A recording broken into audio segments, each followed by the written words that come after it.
A bada bing, bada bam. She's back. Okay, welcome to this week's episode of Baking a Mystery, Baking a Murder. And I feel like for a moment there, I was in my fantasy, Fae Daddy era. I was in my K-drama era. And we're back. We're back to my original obsession, thrillers. Today we are talking about a book called Never Lie by Freda McFadden. Was I sent these as promotions? Was I sent these as PR by a publishing house? Absolutely not. I spent my money on these books because I love having books that people come over and they're like, oh my God, you have a bookcase upstairs? I'm like, here, take a souvenir. Go read it. That's the only way people read is if you give them books. Listen. Freda McFadden is the reigning queen of thrillers right now, and this was my first book that I've fully finished from hers because I have a tendency to start 25 books at the same time, and it's not that the books are bad, I just get really distracted. But I was sucked in so deep in this book. She's got me back. Freda McFadden is actually interesting. She's a practicing physician that specializes in brain injury. And she started writing books. She's got a hit duology called The Housemaid, really, really good from what I hear, which I think I started the first one, but the second part was released this year, so I'm gonna go through and revisit. The Inmate by her, I also hear is one of her best ones. So I'm gonna link all of her stuff down below. Make sure to go read all of her books. So good, because she's a writer that makes you want to read again. Like if you're in a reading slump, people were like, you gotta read Freda. Freda is your girl, and I love her.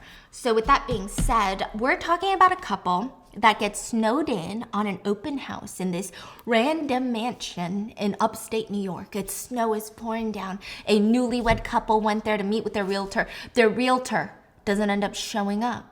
And they end up being snowed in into this house, and they start finding very disturbing things about the original homeowner. And they're unpacking all the homeowner's secrets, but meanwhile, they both have secrets of their own, which is a very interesting way to introduce the couple. Trisha and Ethan, what a name combo. Are they frenemies? Are they married? We don't know, okay? I'm just kidding. But Trisha and Ethan are newlyweds, and they've been married for about 6 months now. So they're super newlyweds. They actually, a little bit of background information before we get into the little snow-covered house. They ran into each other at a coffee shop in the center of New York City. Both of them, they live in New York City. They're looking at houses in upstate New York. They want to get away from that Manhattan lifestyle. So the way that they met, they ran into each other at a cafe. Trisha literally tripped, spilled her coffee all over this guy's table, and instead of being upset, instead of being disgruntled, he insisted on buying her a new cup of coffee. And they sat there on their coffee-drenched table, sitting there talking for hours. I think like 6 hours. The baristas were like, get the f out of here or buy another coffee. But yeah, Trisha fell in love with him. It was love at first. This is like a honey commercial. Okay, so we're making these little honey apple pies. I saw this recipe on TikTok. It looked so easy that even a fool like me could not f it up. But I don't know. Never underestimate me, is what I'd like to say. You just gotta make these little rectangular honey squares and then place some apples on top and then do some more honey and then put a puff pastry. So anyway, they start dating. It was love at first sight since that original cafe meeting. Trisha's friends do not think so though. Ethan is not liked by Trisha's friends. I don't know what it is. They just freaking hate the guy, okay? The more everyone kept telling Trisha what a massive red flag this guy was, the more she loved him, you know? There was just something about his sky blue eyes. She just couldn't say no. She just had to date the guy, you know? I mean, it was true love. He had this big, goofy little grin, and he was painfully handsome. The only problem was, Trisha had a boyfriend at the time that she was living with, so she immediately ran back to her little New York City apartment, broke up with him, and straight up told him, I'm sorry, but I think I met the man that I'm gonna marry. Oh, damn. Breaks it up with him and starts dating Ethan. I mean, 9 months later, they're married in a small ceremony, and it's been 6 months of living together, learning more and more about each other. I mean, how long do you think it really takes to get to know someone? Like, really know someone? Trisha said that she knew that she loved Ethan, but she was kind of learning something new about him every single day. And she liked it. It was fun. Almost everything that she learned about him just made her fall more in love. She truly believed her girlfriends were just warning her that it was too soon, too fast. Because they were jealous little hoes, jealous little thoughts. That's what she's thinking, okay? Okay, now you're gonna place some apples directly onto the honey in like a small little layer. Oh, wrong side. Oh. Oh shit, that's huge! How am I gonna put a puff pastry on these? I said no one can screw this up. Her friends are jealous, he's perfect, you get the whole spiel, you get the raging red flags, you see the foreshadowing, you know, and she thinks their lives are gonna be perfect. Except for the fact that Trisha is hiding a big fat secret from Ethan. And they're also stuck in a massive snowstorm in his car. This drive was a test on their newly built marriage. The snow is coming down heavy on the road. He's driving his little fancy BMW with beautifully leather seats. It is impossible to see anything in front of them. I mean, yes, the BMW is fancy, we get it, okay? It was mentioned multiple times. But now they wish they were in a truck, because every little turn felt like the BMW was gonna skid out of control. Honey, I think you missed the lane. I think you missed the turn to Cedar Lane. Trisha could see the vein on Ethan's forehead starting to bulge. She learned that recently. Ethan has a bulge on his forehead that only came out when he got mad. No, I didn't miss the turn. Okay, so the two of them are driving to upstate New York to meet with their realtor, Judy, and they had seen this massive house online that can only be described as like a Buckingham Palace situation. They're living in a shoebox in New York City. This is a mansion in the remote area of the state of New York. But now in this little isolated area, I don't know if you can even call it the suburbs, it's like really remote. They thought maybe the L train wasn't so bad. So Trisha's like, maybe we should just head back and come back another week. Trisha. She could see his knuckles go white and the forehead vein is bulging stronger. We've been on the road for the past 2.5 hours and we're supposedly 2 minutes away from the house and you want to turn back right now? He's mad, huh? You want to go back home right now? Okay, geez, fine. Trisha knew that when Ethan wanted to do something, he was gonna do it. She also learned that recently, okay? There was a lot that she's learning about this new husband of hers. Maybe her friends were right. Maybe she should have gotten to know the guy a little bit before getting into marriage. But as he turns, she looks at the road sign through the snow. Cedar Lane. What do you know? He didn't miss the turn. What do you know? Okay, he didn't miss the turn.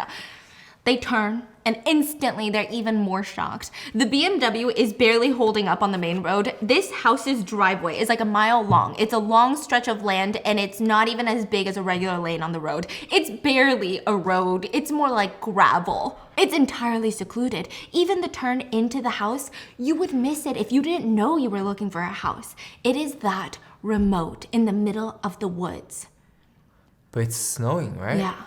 Trisha didn't know if this is a good thing or a bad thing, but she pulls out her phone in an attempt to call the realtor, Judy, to let them know, hey, like, we've arrived. Are you guys here? What do you think is gonna happen? No signal, of course. Exactly. Her phone is out of signal. Bro, that's like the biggest nightmare. Yeah. Nowadays, in this world, 21st century, if you go into a location without cell service, my God. Yeah, how do you feel about that? Would you even go? We should host a party. And turn off all the... And buy a cell blocker. Oh! And then have the lights go out at night? Yes. Oh my God. Oh my God, literally. Everyone their pants. And then what do we do? Who dies? Oh my God. Oh, nobody dies? It's like escape room. Oh, wait a minute. That's so good. Oh, and then we should have a pre-recorded audio clip that plays on the speakerphones. You were in a chance to win $500. Listen, it doesn't sound like a lot, but this family will kill each other for $500, okay? A $500 gift card to Trader Joe's. Who killed Stephanie Sue? Oh! And then you're just sitting in the dark room watching the cameras. Wait, when should we do this? Please let us know in the comments if you guys want to see this vlog. Anyway, her phone is out of signal. She's about to complain, but she looks at Ethan, whose jaw has hit the steering wheel, basically. He's gaping at the house in front of them that is emerging. Like, they're driving closer and closer, and now they can finally see the house. And it is unbelievable. It's beautiful. I mean, 2 stories in an attic. The ceilings on each floor must be at least 10 feet tall. There's arched windows. It looks rather like a cathedral or castle than a home. And there's no way anybody actually lives here. Like, what kind of person lives in a place like this? It's a freaking palace. Ethan looks like he's seen the love of his life. You like it? I mean, what is there not to like? Look at this place. But something bothers Trisha.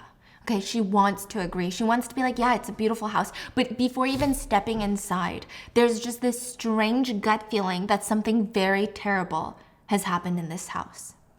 It's the strangest thing. Trisha isn't even particularly spiritual or even superstitious as a person, but they've toured home after home in remote areas in New York.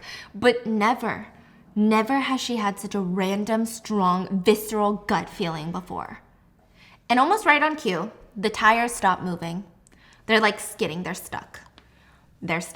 Okay? The car cannot drive any closer to the house. They gotta walk. Is it far? I would say like in the snow, because you know it's very hard to walk in the snow, right? Yeah. Maybe 10, 15 minutes. How do you feel about living in a remote house? I like it. I think you will literally die. Yeah. And by default, I'm gonna die. Yeah. Okay, so Ethan suggests that they walk to the house, and it's not too far. And thankfully, they see a light on the second floor. Like, one of the bedroom lights is on, but the whole first floor is pretty silent. It looks pretty dark. So they assume Judy must be here. Maybe Judy parked her car in the garage because it's freaking snowing. That makes sense. And Judy is consistently a punctual human being. This is their realtor. So all of this is adding up. It clears. They stop the car, turn off the engine, and start walking in the crunchy little snow. After about 3 steps in, Ethan notices Trisha is already shivering. Her shoes, she's wearing like Louboutin boots, designer cute little booties, and Ethan is wearing warm winter boots. It's the price she had to pay for beauty, right? For fashion. Probably looking back, not a great choice, not a great start. But Ethan notices it, and being the cute little husband that he is, he throws her on his back while she's giggling and runs to the porch. Like, forget the fight in the car. Trisha loves Ethan, and nothing can convince her otherwise. This is Mr. Perfect, Prince Charming. They run all the way up to the front door where he gently places her down. And she's blushing, okay, very cute. And Ethan pulls off his little glove and starts ringing the doorbell. Ring, nobody. Ring, nobody. Trisha starts glancing around, trying to peer into the windows. I mean, yeah, the house is huge, but it's not the Pentagon. Like, whoever is in the house should have heard the doorbell now. Like, they should have made it all the way from upstairs to downstairs. It's been like a solid 5 minutes. It's just kind of strange. Trisha notices what made her feel off about this house. There was that one single light on upstairs, but no lights were on downstairs. If you go to any realtor house showing, you know they light the on fire as if they don't pay a single power bill in their whole life. Every single light known to mankind is on. Every single lamp, every single kitchen light, everything. Ethan tries to ring the doorbell again. It's not like either of them can call Judy. Both of their cell signals are gone. So they try to peer in through the little windows next to the front door, and it's established. If there was a single person on the first floor, they would have come. So maybe Judy wasn't there, and maybe the light was left on by her last showing on accident, right? Either way, it's cold, they're stranded. They need to find some shelter. Ethan reaches under the welcome mat. Damn it, no key. Yeah, because that's so obvious. Trisha starts looking around. Where would I hide a key? She sees a potted little plant near the corner, reaches under, and there you have it. A silver glistening key, okay? You think we should go inside without Judy? You think it's okay? I mean, Trish, what other choice do we have? Who knows when she's gonna get here? Besides, I don't want you to get sick. You're wearing like next to nothing right now. I mean, I guess, right? Okay, Trisha seems like the type where she's not fond of breaking the rules, but he has a point. They don't have cell service. They have no idea when Judy's gonna get there. And she could have gotten stuck in the snow too, like Judy could have. So who knows? They pop the door open, step inside, flip on the light switch, and this house is absolutely stunning. Creepy. Stunning. The entire place has a thick layer of dust settled on everything. Every table, every chair. The whole place is furnished, but not in the way that you would imagine. Not in like the staging furnishings. Someone is living here, or someone was living here. It's not a staged home. But either way, high ceilings, ornate details. It's not a modern house, but it looks like a freaking goddamn museum. It's well appointed, it's sophisticated. There's mahogany, there's wood dripping everywhere. There's leather to complement the wood. It feels like one of those Architectural Digest homes where everyone's like, finally a celebrity that doesn't like white and beige. It's one of those homes. Ethan looks like he's ready. I'm ready to put in an offer right now. But Trisha's confused. Wait, don't you feel like the asking price is suspiciously low? I mean, compared to the other houses in the area that we've looked like, I feel like this house should be at least like 4 times what they're asking. Maybe the house has mold. We should definitely get it inspected before we buy it. There he goes again, acting like they're gonna buy this house. Trisha doesn't like it because, yeah, the house is beautiful, but something is so creepy about it. The entire house looks lived in, but not really. Like, it just looks very unsettling. There's leather sofas and armchairs and so many books. I mean, everywhere is overfilling with bookshelves and books tumbling out of them. But they walk in, and for the second time today, Ethan is jaw dropped on the floor and he's looking up. So Trisha looks at him, his little goofy face with his open mouth, and looks up what he's staring at. Oh my lordy, on the top of the fireplace is the biggest portrait they have ever seen of a woman. Fire red hair, pinned straight. She looks like mid-30s. Her skin is snow white, red hair, green eyes. She looks intimidating. She looks terrifying, but in the most beautiful way. Like, you know when someone is so beautiful, but so intimidating looking, you don't even know how to make eye contact with them? Mm-hmm. Like how you can't look at me? Mm-hmm. I mean, did she live here? Is she a model? What's going on? Ethan's like, what kind of narcissist puts up a giant painting of themselves over the fireplace? I don't know. Trisha walks over to the bookshelves to see if she can figure out any clues. The painting is a welcome distraction, but it's such a weird thing. The house is weird. Another odd detail, all the books in the living room on the shelf, they're the exact same book. From the exact same author. Shut the front door. So just one book? One book. Oh, it's like this. Never lie. Oh, yeah. So either the homeowner works in publishing or is a massive fan, like I am, okay? Trisha pulls out one of the books, and the cover is this giant knife with blood that's dripping out of it. The title is called The Anatomy of Fear, and it's written by Dr. Adrienne Hale. So a lot of times, the books on the back or in the inside cover, they'll have a picture of the author and a little section that's like about the author, right? Trisha turns it around, and there it is, Adrienne Hale. Dr. Adrienne Hale, the woman in the painting. Oh. Ethan, look at this. I think we're in this author's house. Do you remember seeing her on the news? Oh yeah. She's the psychiatrist that got murdered, right? Yikes. Right and wrong, okay? 3 years ago, Dr. Adrienne Hale went missing. Her disappearance was one of the biggest cases in a long time. Probably because right before she went missing, her book, The Anatomy of Fear, was published, and it was read by practically everyone. It was a New York Times bestseller on the bestseller charts for weeks. But even more so once she vanished. You know, people have a more morbid curiosity to see if they can find some clues in her little book. So, yeah, it was a big deal. She didn't get murdered, Ethan. She vanished. Did you read the book? I don't like that pop psychology crap. It's actually really good. She writes about her patients, anonymously, of course, but it's cool how we can all learn something from them. I thought it was a really good book. It's not really my style, but her boyfriend killed her, right? I think I remember reading that somewhere. He was some sort of like tech dude, like some IT dude. Well, I don't know if he was ever arrested for it. I think the internet just kind of accused him of doing it. But let's be real. Trishy did it. Probably, I guess. The world is filled with crazy men. Which is why Ethan pulls her in for a hug and says, well, aren't you glad that I saved you from all of them? And they have a little cute little smoocheroonie, a little kissy kiss, and she can't help but feel a little bit unsettled. Like, he's so cute, and normally this would be the cutest moment ever, but she breaks free from the hug and says, hey, but if this is her house, don't you feel weird living here? Not really. Trisha, everybody dies eventually. Unless you buy a brand new house, I'm sure someone has died in there at some point. And even then, if it's a brand new house, the lot that it's on, someone probably died on there anyway. I guess you're right. She's rubbing her arms, it's freezing cold, and her stomach is growling. Ethan suggests that they check the kitchen for any food, and Trisha's thinking, what the hell is gonna be edible in that freaking kitchen, okay? There is a dust on everything. Everything is caked in dust. And when he walks off, she sees it. A footprint in the corner. She doesn't remember Ethan standing there. The footprint is too big to be hers. And I'm sure it could be explained. Maybe it was a different showing, maybe it was Judy, but it gives her an unsettling feeling. Surely there's an explanation, right? She puts the book back on the shelf where it originally was, and she walks into the kitchen.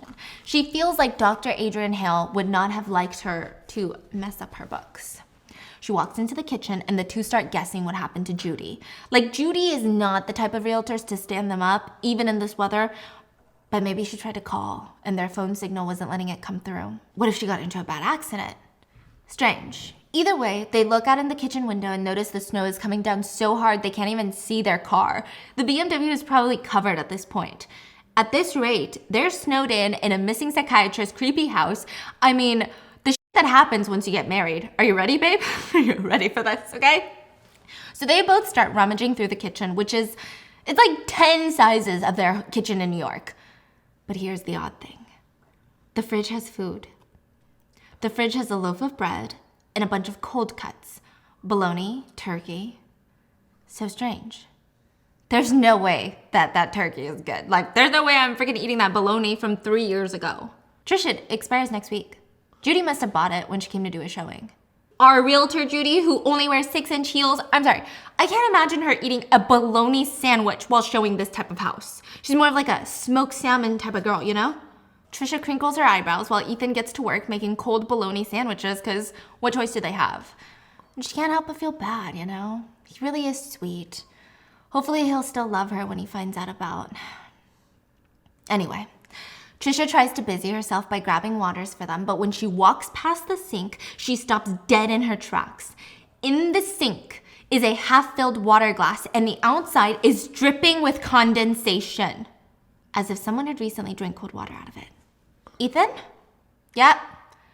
I think there's someone in this house. Ethan walks over and stares at the cup. Before you even try to say it's Judy, Ethan, there's no way. Judy is never seen without her heels or her red lipstick, and there's no way that she drank this and didn't get lipstick on the cup. And again, have you ever seen her drink water at a showing? She would never leave a dirty cup in the sink. Yep, but if it's not Judy and someone else is in the house, don't you think that they would have stormed down here and kicked us out by now? Yeah, but unless they're not supposed to be here either. And I guess that makes sense, but what do you suggest we do? I think we should go check the upstairs. Like, there's no way that I'm gonna feel... This sounds like me. This sounds like us, our conversation. I think anybody gotta check, right? Yeah. What do you mean? Let's just hang out and see who shows up. But this is our conversation in our house where we have cameras and sensors, and I'm like, I just gotta check. I just gotta check the attic once in a while, you know what I mean? For good reason, okay? There's no way I feel comfortable staying here unless we've cleared the entire house. If we're gonna be stuck here all night long, which is what it looks like, we need to make sure that we're stuck alone. Ethan nods and walks over to the little knife block and pulls out the biggest butcher knife that he can find. Better prepared than not, right? The two walk up the creaky steps, okay? And Trisha is holding onto Ethan's arm like she's a professional arm wrestler and her life depends on it. And the steps creak, and once they get upstairs, they flip on the hallway light. Now, most of the bulbs have gone out, so it's incredibly dim. I think only one of them was working in the hallway. Trisha can't even believe Ethan would consider living in a house like this. What's his deal? Wait, when we walked in, we saw that there was a light on the second floor, right? But right now it's completely dark. Who turned off the light? I don't know. Maybe the light wasn't on. Maybe it was like the moonlight reflecting off the window. The moonlight reflecting off the window? Ethan, think. I don't know, Trish. Let's just clear the upstairs room and head back down, okay? They burst into each room and turn on the light, and for good measure, they checked the bathrooms and the closet as well. They went through 5 bedrooms till they were finally about to enter the last one. The primary suite. They slowly open up the door. Ethan turns to Trisha. There's nobody here. Other than a giant dust-filled king-size bed in the center of the room looks orderly, in place. It's clearly the biggest room in the house. Dr. Adrienne's room, no doubt. But just to be safe, they clear the bathroom and this massive walk-in closet that is stuffed to the brim with cashmere. I mean, this woman doesn't even own a pair of jeans. Like, she is the epitome of... money talks, wealth whispers, that trope. She's like, she's giving Laurel Piana. It doesn't seem like Adrienne lived here with anyone else, though. Trisha thought to herself, Dr. Adrienne must be dead, because no woman would leave behind all these gorgeous designer clothes and not take them with her. It just still doesn't make sense, Ethan. We just turned on all the overhead lights, meaning they all work, which meant that no bulb went out. So what was the light that we saw from the outside? There's no way it was the moonlight. Maybe it was a lamp that was on and the light went off. Okay, I don't know, Trish. I don't know what you want me to tell you, but we searched every room, every bathroom, every closet. Like, look, nobody's here. Trisha sighed. Fine, let's go have dinner. When they get to the bottom of the stairs, Ethan beelines for the kitchen to finish making the worst sandwiches known to mankind, but Trisha's eye catches on a door at the bottom of the staircase. She creaks open the door and peeks inside, and it is a massive library office. The walls are lined with books, like so many books, more books than a real library. But in the corner is this expensive mahogany desk with a leather chair behind it. And the center is this leather sofa pointed at the desk. Clearly this woman had a thing for leather furniture. Trisha walks over to the mahogany desk, and this is probably where Dr. Adrienne wrote her book. Maybe she was working here the very day that she disappeared. And in the corner, there's a dusty little tape recorder. She pops it open, but the place where you put like a cassette is empty. Whatever it was in it, probably the police took it as evidence. That makes sense, right? Trisha hears Ethan calling her name to eat dinner, so she puts the tape recorder back and joins him. But now that you've kind of sort of met Dr. Adrienne Hale, let's get a bit more insight, shall we? So side note, this book primarily focuses on Trisha and Ethan in the present tense, and we never get Ethan's POV, we just get Trisha's. But it will sprinkle in chapters of Dr. Adrienne's life before she went missing. And you start getting clues that are needed for what Trisha is discovering in real time, and it's done really well. So typically with books that have two timelines that are intertwined, I don't know why, I typically favor one timeline over the other. Mm-hmm. I kind of like skim through the next because I'm like, I just want to get back to my favorite timeline, right? Yeah. But this one, I would say that both of them were very, very enjoyable. Like I didn't feel the need to like skip through either of them. I liked it. We talk a lot about international movies on here, specifically Korean movies and shows. And even though I'm Korean, I have to admit, sometimes I use dubs instead of subs.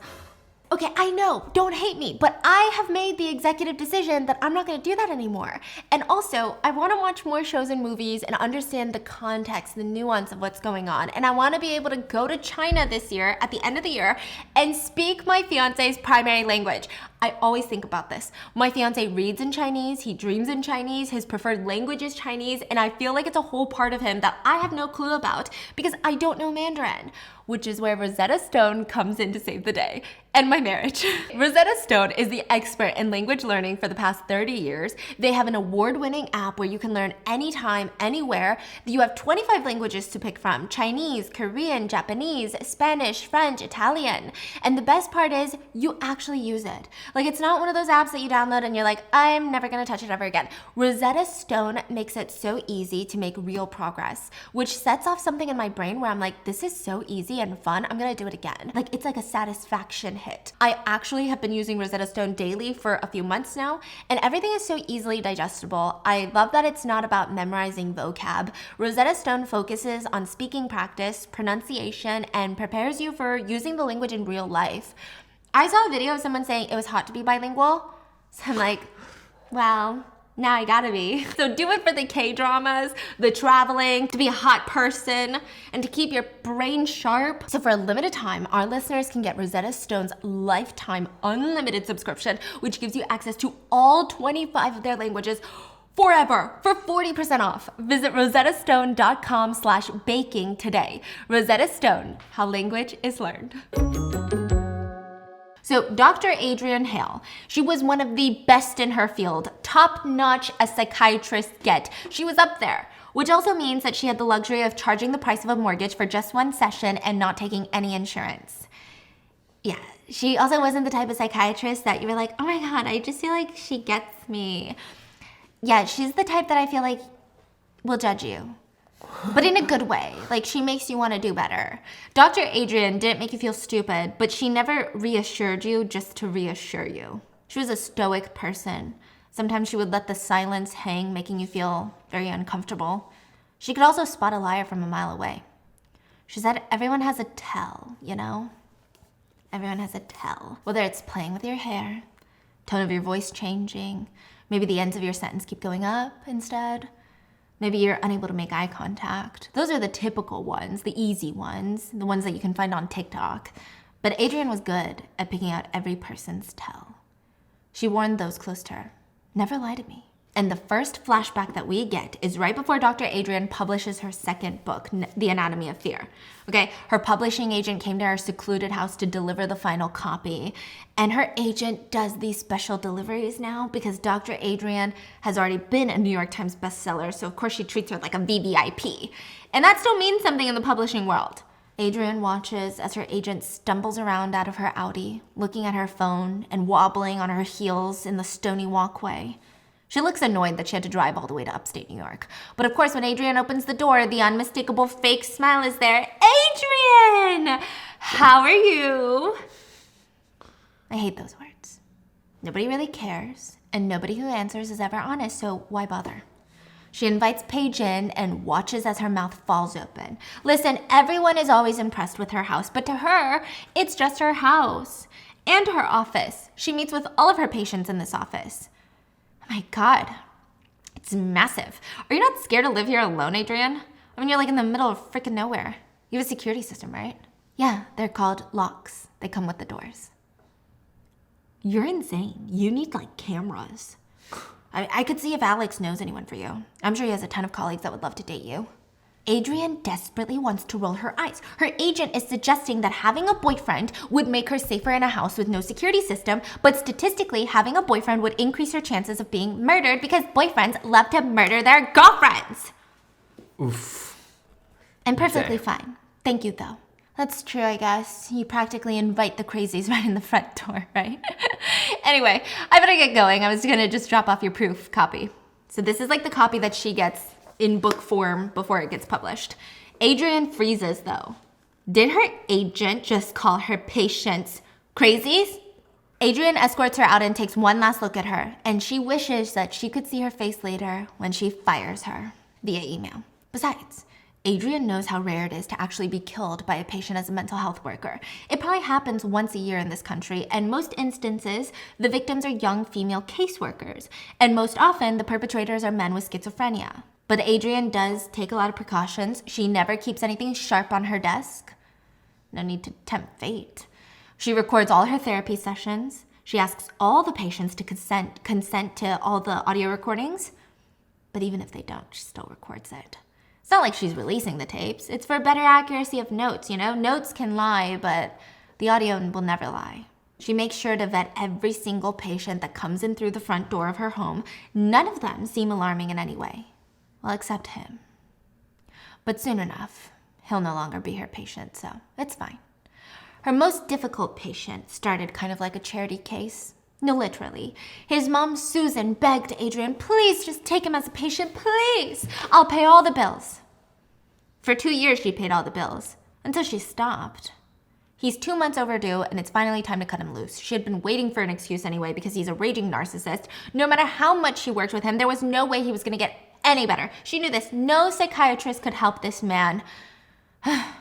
She scanned over the cassette tape on her desk. EJ number 136. That was her system. She always wrote down the patient's initials and the number of their session as well as the date behind it. EJ had been coming to her for years. Within one session, Adrienne had diagnosed him with narcissistic personality disorder, including long-term pattern of exaggerated feelings of self-importance, cravings for admiration, and impaired empathy. The moment Adrienne laid her eyes on him, she freaking hated him. Thankfully, she will no longer be seeing him. So that's the past. But after eating dinner, Trisha excuses herself to find the first floor bathroom.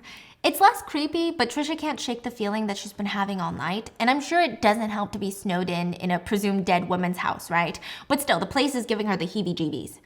As she walks out of the bathroom, she sees another little bookcase. This time it's under the stairs, like Harry Potter under the stairs.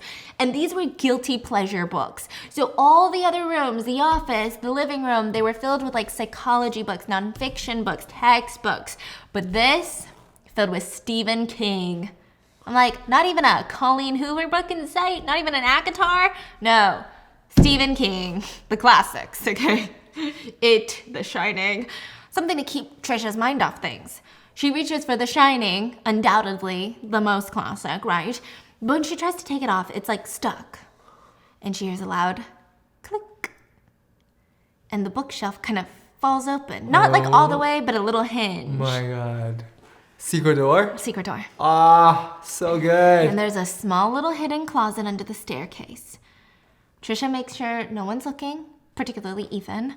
Why? Because, you know, he's the type that thinks that nosy isn't good. If she sees someone, you know, doing something weird, she's like, should I call the cops? He's the type to be like, mind your own business. Bro, you're trying to buy the house. Yeah.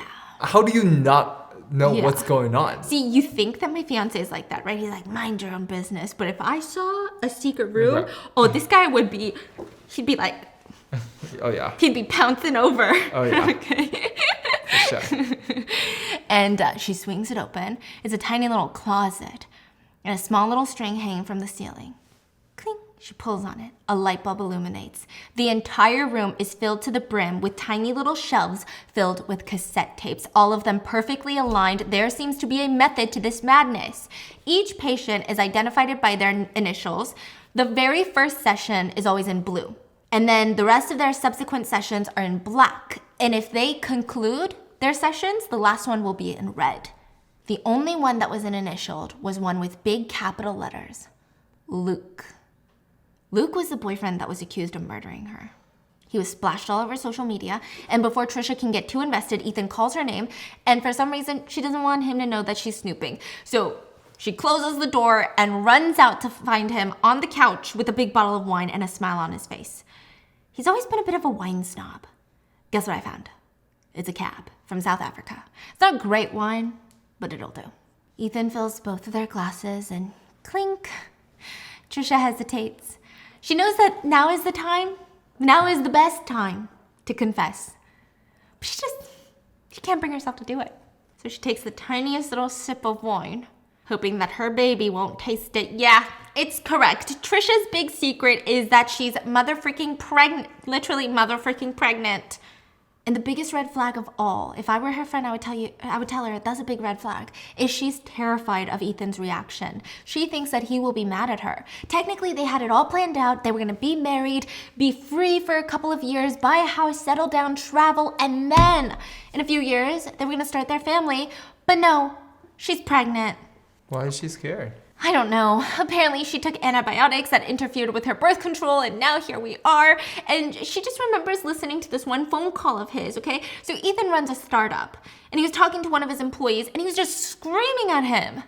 That was the first time Trisha saw the bulging vein in his forehead, and she hoped that vein would never come out when he was talking to her. I mean, technically he had never yelled at her before, but still, it was kind of alarming. They sit on the sofa, and Ethan starts picturing their life in this very house, but Trisha is like, I don't know what you're talking about. All I see are Dr. Adrienne's green eyes piercing into my soul right now.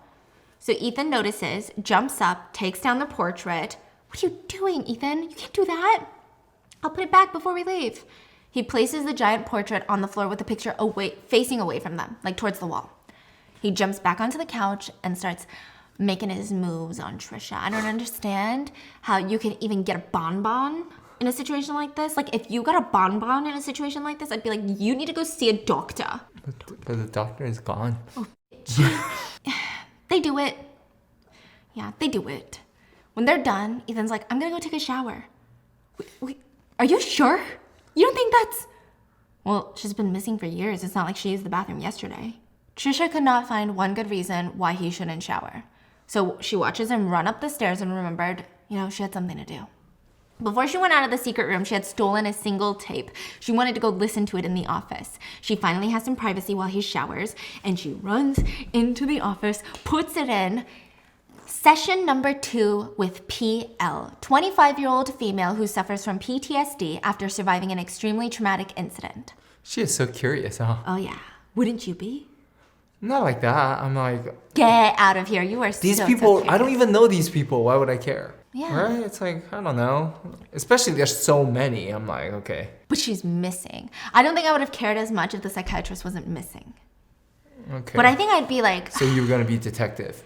I think I might have to be. I think I might have to. So PL was the main story of Dr. Adrienne's newest book, Anatomy of Fear. Probably the biggest patient that Dr. Adrienne had ever had. And Dr. Adrienne starts the session. You mentioned nightmares? Yeah, it's like I'm reliving it. Like it's happening all over again. I know you had trouble talking about it in our last session, but hopefully you feel more comfortable with me this time. It helped for me to hear from you exactly what happened that night. It's not something I like to talk about. It's easier to talk about other things. Dr. Adrienne keeps pushing her to talk about it, and PL starts getting more and more emotional. You can hear that she's crying. It was the worst night of my life. I lost everything that night. Everything. We rented a cabin for the weekend, and we just wanted to get away from the city. Relax. Have a good time. But the first sign we should have left was... It was raining all weekend. It was coming down on us, and we still tried to make the best of it. We roasted marshmallows by the fire. Cody and I went to sleep. Alexis and Megan went to their room to sleep in the cabins, and I was sound asleep when I jerked awake to screaming. Keep going. So even though patient PL was sobbing, Dr. Adrienne kept urging her to continue. And she did, in between sobs. It's okay to cry. This is a safe place. Cody was screaming, and there was blood all over him. I saw above us was a man standing with a mask and holding a knife. I couldn't even make out his face, but I could remember there were wet hairs stuck to the sides of his face from the rain. And the smell. Oh my God, the smell. I will never forget that smell. It was so bad. It was like a wet dog. And he took everything from me. Cody and I were supposed to get married in a week. We were going to go to our honeymoon. I was supposed to spend the rest of my life with him and that monster. It's okay. It's going to be okay. How is it going to be okay, Dr. A? How is anything going to be okay? The man I was going to marry is dead. My 2 best friends are dead. I've got a scar on my stomach to remember that night forever. I should be dead too. That's what the doctor said. But you didn't. You survived. You're a survivor. You ran through the rain, the mud. You flagged down a car to help you even after being stabbed. That is why you're alive. You deserve to be alive. Yeah, well, what's the point? I can't sleep, work, or do anything anymore. I just can't stop thinking about what my life was supposed to be. And he's still on the loose. I'm constantly looking over my shoulder to see if someone is going to find me. I imagine he's at my window watching me sleep. The key word is imagine. He's not really there. You don't have to be afraid. If he were going to find you, he would have done it already. I'm losing my mind, okay? All I can think about, even in the car right over there, in my head I was positive that he was in the car behind me, chasing me. Yes, but it's all in your head. You cannot let this psychopath control your life. You are here to get better, okay? The tape ends and Trisha realizes that she's been in the office for about 40 minutes.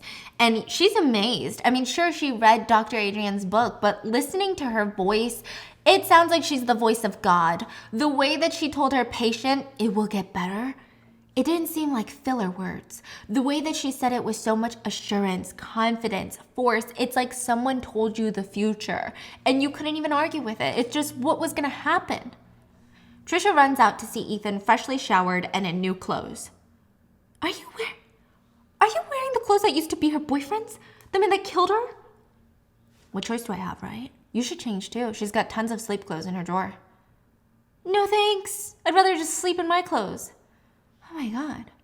Sit yourself. You ready to come up to sleep? You want to sleep on her bed? I mean, the other rooms don't have blankets laid out unless you want to go rummaging through the linen closet for blankets, and it's the easiest option we have right now.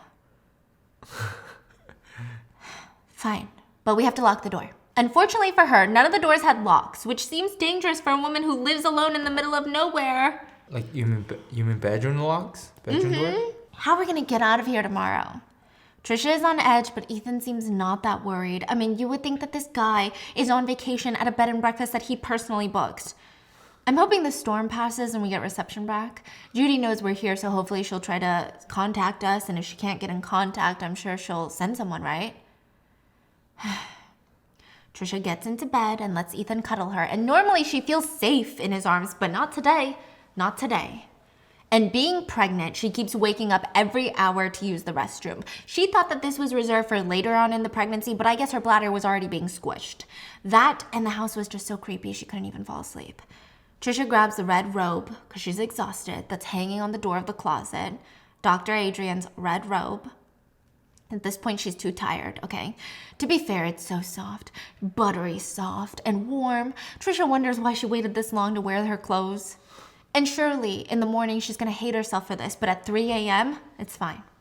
She sneaks downstairs in her red robe, beelines for the secret room of cassettes. She's hooked, you know? Wouldn't you be? It's fascinating. And given the fact that the room is so organized, she can imagine the police never found it, which means everything in there is like evidence. Maybe she could solve what happened to Adrienne and turn it over to the cops. She notices, remember how the last session was color-coded in red on the cassettes?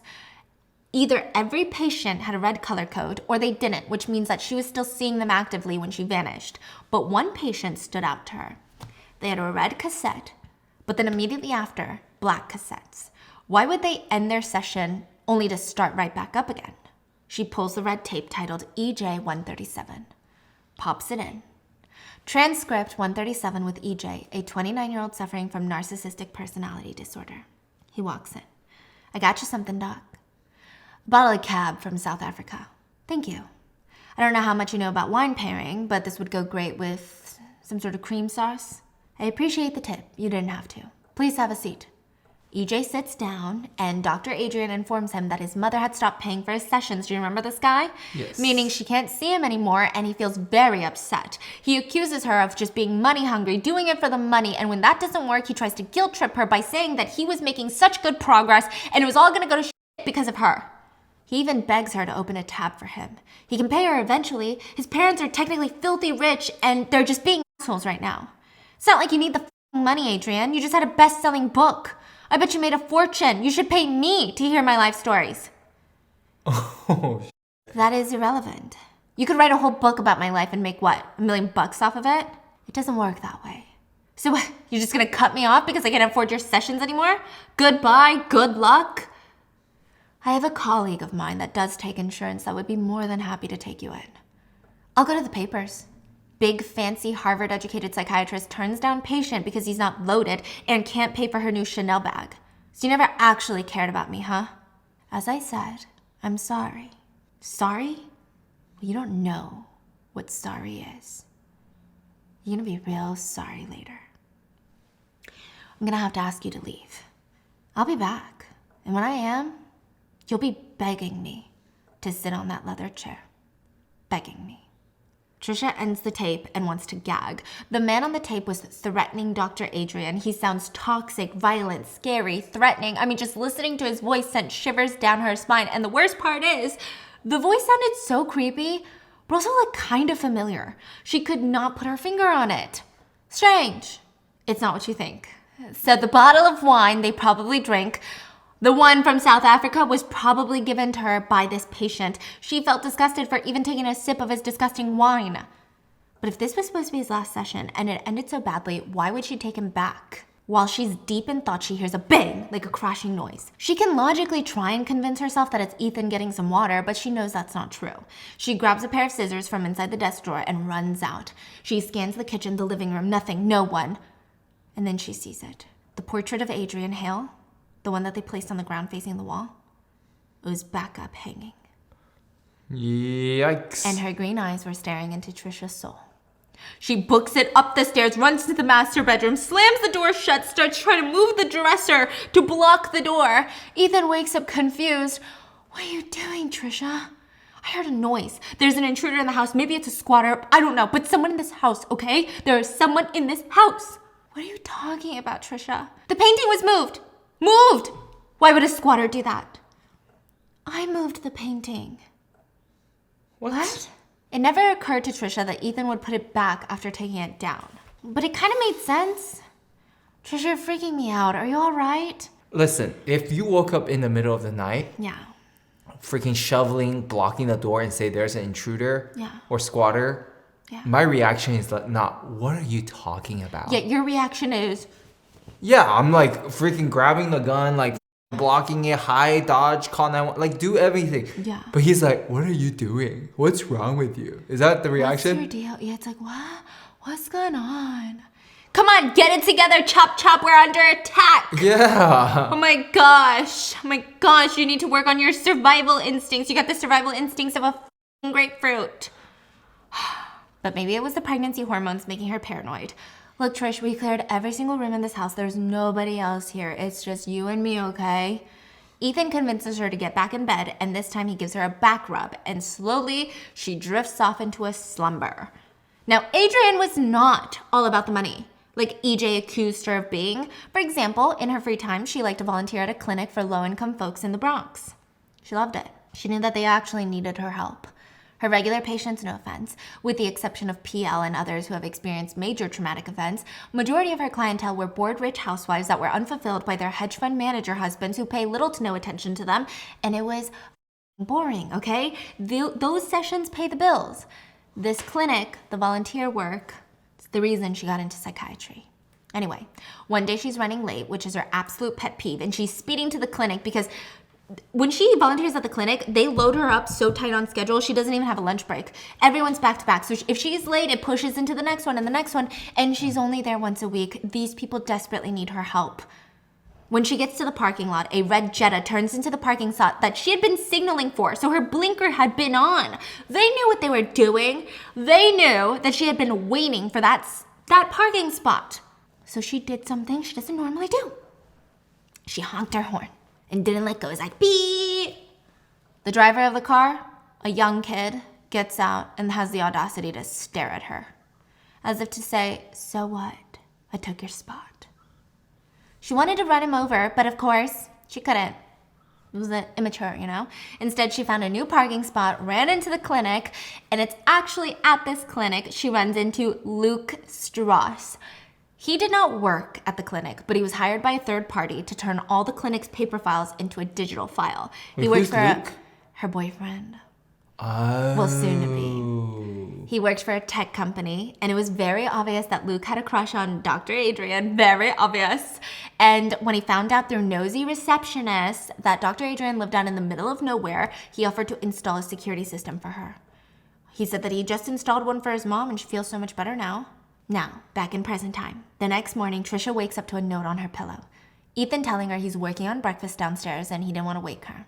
So she brushes her teeth with her finger, and Ethan is downstairs pan-frying eggs. Why the hell were there eggs in the fridge, huh?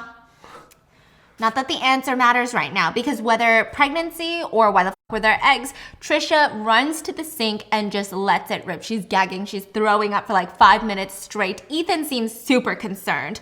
And there's just no more hiding it. I'm pregnant.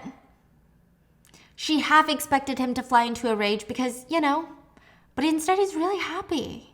I thought you wanted to wait a few years at least. I thought you wanted to wait, Trish. I only said that because it didn't feel right to put pressure on you for such a big thing. But I really want to have a baby with you. You're not just saying that to make me feel better. Of course not. Why do you think I want to look for houses so soon?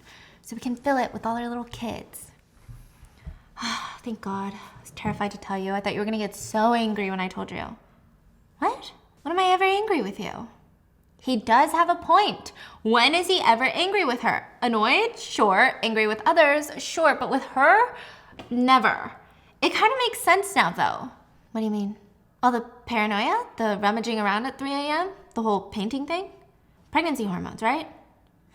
Yeah. I guess. Speaking of painting, Trisha's eyes go back to the fireplace and the painting is back down. What? Thanks for putting it back down again, though. It was creeping me out. What do you mean again? He needs to stop playing this. Leave it alone. You put it back up last night before we went to bed. That's what you... No, I didn't. I said I moved it. I moved it off the fireplace. Remember? I thought you saw me. We were drinking wine? Trisha starts panicking to the point where there are sweat beads forming on her forehead. Ethan's trying to reassure her that she's overthinking and she didn't actually see it. It was late, she was exhausted, she's pregnant, emotionally stressed. There's no way the painting was back up that night. Maybe it's like a nightmare. And for a second there, she kind of believes him, but she knows damn well something strange is going on in this house. So after breakfast, Ethan makes the 15-minute journey out to the car to get his work laptop from the trunk. He's not gonna have internet, but at least he can get some work done. This is like 15 minutes to the car and back. It's gonna be 30 minutes at least. Trisha runs to the office. She's trying to listen to the damn tapes. She sneaks into the secret room, grabs the Luke tape along with a couple others, shoves them in her coat pocket, rushes into the office, sticks one in, play. Session 89 with GW, a 68-year-old widow who suffers from paranoid delusions. Are you okay? You seem a bit anxious today. Your hands are shaking. Did you take the meds I prescribed? About that, doctor. I didn't take them. My pharmacist is trying to kill me. Excuse me? When I went to go pick up my meds, I had every intention of taking them, okay? But right when I was about to walk away, the pharmacist winked at me. I'm not sure I follow. He definitely swapped out my meds for something else. If I take the pills, I will die. Do you remember when you thought the mailman was trying to kill you? Well, he was. He was constantly outside my house peeking in. He was delivering your mail, Gail. Okay? The mailman wasn't trying to kill you. Your pharmacist isn't trying to kill you. You need to take your meds. That's what my son says, too. There you go. You should listen to your son. But think about it. He has every reason to want me dead, too. I die, he gets a life insurance payoff. The son? Yes. I knew it. Gail, you have to. And near the end of the transcript, you hear Dr. Adrienne's voice fade, and it sounds like her phone is getting buzzed. She got a text, and the entire energy shifts. Dr. Adrienne is heard in the rest of the transcript very unprofessionally canceling on Gail, like canceling the rest of the session. So let's bring it back to the past. Adrienne knows that's very unprofessional, but she just got a text message from EJ. This is after their very last session. He texted her a video with accompanying text that read, "I took a video of you in the parking lot in the Bronx. Thought you might enjoy it." She didn't even have to play it to know what was in the video, but just in case, she hit play and every bone in her body cringed. Remember the red Jetta that took her parking spot? She didn't run the owner over. She found a new spot, calmly walked over to the red car, looked around to make sure nobody was watching, brought out a pocket knife and slashed the tires. Oh my gosh. The look in her eyes was soulless. She's a psychiatrist for crying out loud, and this is what she's doing right now? She had no idea that anyone was watching her, but here it was on video. She responds to EJ, "What do you want?" "I'm outside your front door." Adrienne freezes. It's dark outside now. The idea of being alone at him at night makes her want to cry. She can't call the cops because one look at that video and she's done for. She's gonna get arrested. Her career, everything is over. She opens the door and invites him in hesitantly. "What do you want?" "Adrienne, come on, don't be mad at me." "Don't be mad at you? Why the hell were you following me around in the first place?" "I wasn't following you, it was a coincidence." Adrienne knows that he's lying. Like most people, he has a tell. Small little muscle under his right eye twitches ever so slightly. Regardless, it doesn't matter if he's lying or not, he has the video, so what do you want? "I just want our sessions to continue as normal. I feel like I truly was making a lot of progress." What? I mean, but what choice does she have? So they agree to 1 session a week, 4 times a month. I mean, she can put up with it. 4 hours in a month. And before he leaves, he tells her, "Don't worry, I'm not gonna ask for anything else." But she sees that little right eye muscle twitch just a tiny bit. Back to the transcripts. We have the first session that is after EJ's supposedly last session. So the first session after the blackmail. Trisha puts it in and presses play. "Nice to be back, Adrienne. What would you like to discuss today, EJ? Have you thought about applying for more positions? You said you wanted to be a sommelier for wine. Didn't you say you loved wine?" "Yeah, well, I'm a bit bored of it. Besides, who knows when my parents will die and I'll get a big payout. You know my mom, she's a horrible driver. One day, maybe, she'll be driving with my father right in the car and they'll just drive right into the side of a truck. Maybe their brakes will fail and they'll die and I'll be rich." The rest of the session starts to become more sexual in a sick and twisted way. EJ is obsessed with telling Dr. Adrienne about his conquest that he has at the casino, but with an undertone of like, "I wish it were you instead." Whoa. And in the end of describing how many girls he slept with, he goes on to say, "But I want you." And the tape ends. Trisha does not understand why Dr. Adrienne would take back a patient like this. Something about his voice made her skin crawl. He sounds like a horrible person. And Trisha nearly passes out in shock when she hears Ethan call her name. She shoves the cassette tapes into the desk drawer and pretends to brainstorm on a piece of paper on the desk. "I was just working on my resume, thinking about getting back to work." Ethan disagrees. He tells her he wouldn't mind providing for her for the rest of his life. Side note, we learned that Ethan is super rich because his parents are dead and he inherited a ton of money from them. He has no existing family or friends, really. Wait a minute. Trisha remembers that for their wedding, Trisha felt bad that she never got to meet a single family member and Ethan only had like 5 friends in attendance. But it's sweet, you know, that he's willing to be so generous with her, with his parents' money. Wait a minute. Her friends would say something like, "He's trying to control you with his money. He's trying to isolate you, make you dependent on him." Red flag. But all Trish sees is a nice, caring guy. "Thanks, but I'll think about it." "Truly, think about it. You're pregnant. I don't know if I want you working right now." "Okay, well, do you want to work in this room with me?" "Nah, I'm good. I'll work upstairs in the bedroom. You want to come?" "It's fine. I'll stay down here." And when he leaves, she slides open the door and throws in another tape. So we see Adrienne go back to the clinic the following day, partly to volunteer as normal, but also to ask Luke to come to her house to install security cameras. She already bought the cameras, and the idea of having a bunch of random men in her house trying to install these, she didn't like it. So her best choice, Luke. He comes over that very night, and when they're done with work, Adrienne realizes she doesn't really hate his company. She finds his nerdiness a little bit endearing. She even tells him about her book that's about to release, Anatomy of Fear. The most intriguing story in it is Patient PL. What happened to her? She was staying in a cabin in the woods for the weekend with her fiancé and her 2 best friends. No cell service, nothing. They were drinking quite a bit, smoking pot. Their guard was down. They didn't realize that they were being watched by an unhinged man with a butcher knife. He slashed their tires so that they couldn't get away, then he stabbed all 4 of them, leaving them for dead. My patient survived, pretending to be unconscious. The assailant left the cabin. She stumbled into the woods till she came to the main road and escaped. Wow. Okay, moment of truth. So you flip it over? Flip it over. Is it good or no? It looks a little soggy appley. Not bad. And then the next moment of truth is to get the tiniest little sprinkle of powdered sugar. And then let's try it. Bro, so hot.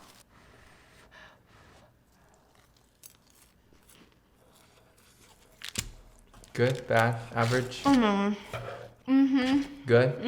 It is so good. The puff pastry adds the perfect crunch. Apples are perfect. They add some of that warmness. I think it would have been fantastic with some cinnamon. It's like apple pie. Yeah. It's like an apple pie. So much easier than apple pie, no? Yeah. That's amazing. Wow.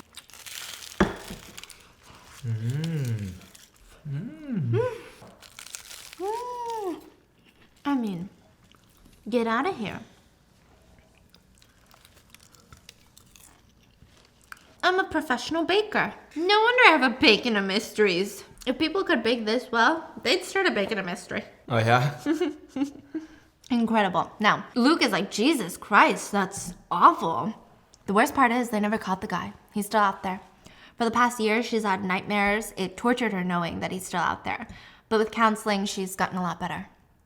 Luke ponders for a moment and then shows her how to work her newly installed cameras. One by the front door that connects to her phone. He also installed motion sensor lights around the back of the house. And a few things happen afterwards. They go into her office and he notices the tape recorder. She offers to record him, a pretend session if you will. That's what's on the Luke tape. And Luke thinks it's comical at first, but she ends up hitting a nerve and finding out that he was married once before. His wife died in a tragic car accident, but he doesn't want to talk about it any further. At the end of the transcript, you hear them starting to make out. It's getting hot, wild, steamy, which is naturally what happens when you bring up your dead wife, right? Great. What the transcript doesn't show, though, is that they did it after that. She stopped the tape, they went upstairs, and they did it. Adrienne was so shocked. Okay, this is so out of character for her, but she really likes him. She's not dumb enough to date the guy, though. She just wanted physical satisfaction, and she got it from him. But instead, they went downstairs to munch on some PB&J crackers, and you know what? She kind of enjoyed his company, okay? He could pique her interest. He wasn't shallow or boring or one-dimensional. He was actually very intriguing. He also mentioned how he got into legal trouble when he was younger. She's like, you? You don't even look like you would... Yeah, well, I thought I was a cool smart ass when I got into hacking, but I actually got into a ton of trouble. Thankfully, I was a minor at the time. My parents lawyered up, and I was good. But I've learned my lesson. Interesting. Anyways, Luke offers to leave. You know, he's not a puppy waiting for her attention. He knows Adrienne prefers to sleep alone, and so does he. He does not overstay his visit. He leaves immediately after crackers, and Adrienne thinks to herself, I like this guy. And maybe, just maybe he can help. When Trisha listens to the transcript, I mean, it doesn't make sense. It sounds like Luke really does like her. Why would he kill her like everyone on social media is alleging? But maybe like a lot of toxic boyfriends, once they started dating, things got dark. Maybe he's jealous. Feeling a little bit creeped out, she heads upstairs to check on Ethan.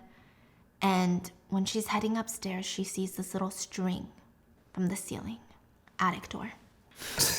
She yanks the cord and a ladder materializes in front of her and she slowly climbs up. She hesitates before popping her little head in. And she's thinking, what if she finds something that she can never unsee in the attic? What is she gonna do? What if Dr. Hale is up there, okay? Should she call for Ethan to search with her? No way. He would tell her to stop being paranoid and close the attic door. He would blame it on her pregnancy hormones, that motherfucker. So she quietly just pops her head up, uses her signalless phone to turn on the flashlight, and there's nothing up there. Trisha lets out a sigh of relief, and as she's about to hoist herself down, Everything in the house, including in the attic, was covered in a layer of dust. But in the corner of the attic, a bright blue jumbled up fabric sticks out to her. A sleeping bag with not a speck of dust. In the attic? Yeah. She doesn't know what's going on or who it could be, but one thing is clear, someone used that sleeping bag recently. Trisha tries to tell Ethan about her suspicions, but he brushes her off like she's losing her mind and begs her to put something warm on from Adrienne's closet. And with enough urging, Trisha bites the bullet and throws on a beautiful white cashmere sweater, and she has to admit, it is the best fabric she had ever put on her body. It's incredible. But maybe the cashmere sweater has a lot more history than she imagined. Because we get a blast from the past of Adrienne walking in the kitchen watching Luke cook. He really is good at cooking. That one-night stand turned into a two-night stand, and now he was over probably 3-4 times a week. She was even considering giving him a drawer in her closet. And just maybe one day he could, that's crazy, no. He could move in one day. She's not the type to fall in love or even date long-term, but for some reason she could genuinely see her life with Luke. Luke had opened up about his ex-wife. She opened up about being familyless. Her parents never were interested in her. You know, they never knew what to do with her. Adrienne said, as much as adults like to deny this, adults don't like it when kids are smarter than them. And that's how her parents were. They both died when she was in high school. Anyway, while they're bonding, she gets a ring on her phone from the Ring camera. Who is it? One of my patients is outside. EJ. At this hour? Jesus. Just ignore it. He struggles with boundaries. It's just best to ignore him. Luke looks like he wants to argue, but he drops the topic. EJ does eventually go away, but Adrienne knows he's gonna be back. So remember how they were agreeing to one session a week? Now it's 2 to 3 sessions a week, and most of the time it was him describing in explicit detail his exploits. What the So back in current time, Trisha pops in another cassette to listen. Session 179 with EJ. The day after he stopped by the house to see Adrienne, but of course, that's not in the transcript. Thanks for seeing me on such short notice, doctor. I didn't have much of a choice, did I? What can I help you with today? This session, EJ forces Adrienne to prescribe him oxycodone. She tries to tell him it's not good for her to do this. She could get caught. She can prescribe antipsychotics and the likes, but never narcotics. Just psychiatric medications. He won't listen. He tells her either she prescribes it or he's gonna release the video. He forces her hand and she writes the prescription, and at the end he promises her that this will be the first and last time. That's what Trisha hears, but she doesn't see the tiniest little twitch in his right eye. So back to present day. Trisha goes out to help Ethan with lunch, another turkey sandwich, but this time he's microwaving it. You're not supposed to have cold cuts when you're pregnant, you know? I read that. Where did you read that? Trisha briefly wonders because they don't have service, but maybe he read it like a month ago and it's just a random thing that stuck with him. Like how moonquakes, there's earthquakes on the moon and they're called moonquakes. That was a random detail that stuck with her. Anyway, they eat their warm turkey sandwiches and ponder the gender of their baby. If it's a girl, we can name it after your mother, and if it's a boy, your father. His face drops. My parents and I weren't close, Trish. Trisha tries to dig deeper. I mean, this is her husband. She wants to know him, but every time she tries, he stops her. Why do you always have to be so damn curious about everything, Trish? Why do you have to know everything about everyone? I don't. I just want to know everything about you because you're my husband and I love you. I just don't want to talk about my parents, okay? I want to look forward to my life right now, not backward. Okay, yeah, I get it. I understand. The two silently finish their lunch watching the snow come down. Unfortunately, it looks like they're gonna have to stay another night. Ethan goes back to work upstairs and Trish pops in another tape. Session 183 with PL, the 27-year-old female who suffered from PTSD after surviving an extremely traumatic incident. Remember that giant painting of Dr. Adrienne that she has over the fireplace? PL's mom gifted it to her. The whole vibe of the therapy session looks like PL is ready to move on. She wants to move into the city, find a job. She wants to finally try, you know? And even though PL sounds really excited, Dr. Adrienne sounds really distracted and stressed. It seems like EJ is really getting to her. All she can think about is that dangerous prescription she wrote for him. So for the next week, Adrienne is in a cranky mood. Even when Luke comes over, she's not feeling it, and he's trying to ask her, you know?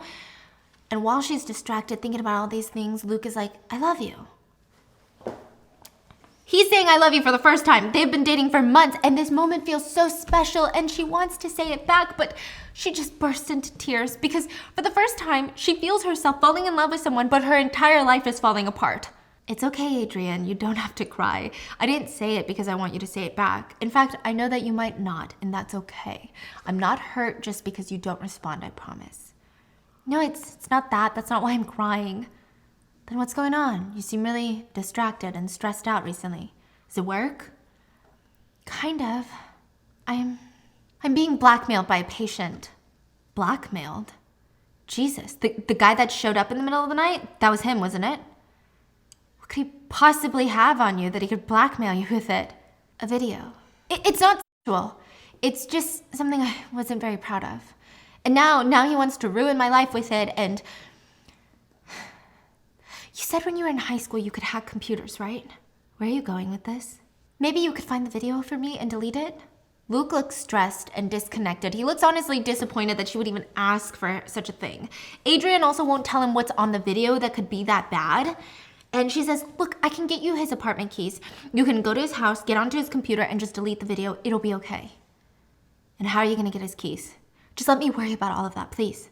Just because we delete the video from his phone or his laptop doesn't mean he doesn't have copies elsewhere. It might not be foolproof. It might be moot point. Adrienne considers it, but she also knows EJ. She was his psychiatrist for 2 years. He's way too unorganized to do something like that. He's more of a chaotic narcissist. Luke looks at her and his eyes are sad, but it works. He agrees to take her hand and he agrees. Okay, I'll do it. Transcript 181 with EJ. EJ is already in the room when the tape starts and he's been sipping on a glass of wine that Adrienne had left on the table.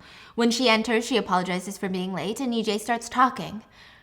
But only to say, sorry, oh my God, I have this really lightheaded feeling right now. I feel like the room is spinning. How much wine did you have? I don't know, I just drank it out of the bottle. All of it? Yeah, good. So we get the doctor's perspective and she's checking his pulse. She had drugged the wine so she could knock out Luke, get the keys to his house, send Luke there, and do the damn thing. She checks to make sure he really is knocked out, reaches into his pocket, grabs his phone and his keys. She uses his fingerprint to open his phone and searches for the video. She has to pass by countless naked mirror selfies, but sure enough, it's there. She hands it over to Luke and makes him promise to never ever watch the video, and he agrees. He begrudgingly starts deleting all traces of the video from the phone. There are other photos, though, of Adrienne, ones that look like stalker pics, through her bedroom window, getting into her car at the market. Adrienne vows once this is all over, she's going to get a restraining order on him. Adrienne grabs EJ's keys, tosses them to Luke, and when he's done with EJ's phone, she asks, you didn't watch it, right? I swear, Adrienne, I really don't want to do this. Not this again. It's not that big of a deal, I promise. But it is. We drugged him, and now I'm going to break into his house and hack his computer. Okay, then. Don't do it then. Let this man destroy my life. Luke leaves. I'll do my best, okay? But no promises. I don't even know where his computer is. Adrienne hugs him goodbye, ushers him out the door. This is the only option she has, okay? What choice does she have? She waits with EJ's knocked out body, and when Luke gets back, hopefully he will have deleted the video. And then they will throw EJ into his car. One of them will take EJ's car. The other one will drive their own car, drive to EJ's house, leave him in the car, get in their car, drive back, and they'll be done with EJ. He will have no more blackmail on her. He will just seem like a crazy psychiatric patient that's obsessed with his therapist. That's it. Back in present time, Trisha looks confused. She has about 20 minutes left on the tape and EJ's voice sounds slurred, but Dr. Adrienne doesn't even seem the least bit concerned. Which is strange, because you're the doctor. He's slurring his words. Out of habit, when she ponders, Trisha takes off her wedding ring and starts twirling it around. And ding! The ring rolls under the couch. Fuck. She gets down on her knees and tries to see the ring, but she can't find it. She has to ask Ethan for help. She quietly slips upstairs, asks him to get the ring. What were you doing taking off the ring in the first place? Trying to flirt with some single men here? I like to look at the transcription. Oh yeah, Trisha and Ethan forever, on the inside. They both smile at each other, go downstairs. Ethan starts moving the couch alone, inch by inch. He refuses to let his pregnant wife help, even in the smallest way. He moves the couch and spots the ring. He bends down to grab it, but all Trisha can focus on is there's a tiny little handle on the ground. What the hell? Handle? Yeah. She taps her heel on the board with the handle, and sure enough, it sounds hollow. It's like a secret compartment under that sofa. What? Ethan seems excited to open it. He thinks there'll probably be something fun down there, valuables, jewelry, but something tells Trisha it's not jewelry. She doesn't want him to open it, but it's too late. He yanks it open, and immediately she runs outside. And just when you're like, I need to know what's going on, we get a blast from the past.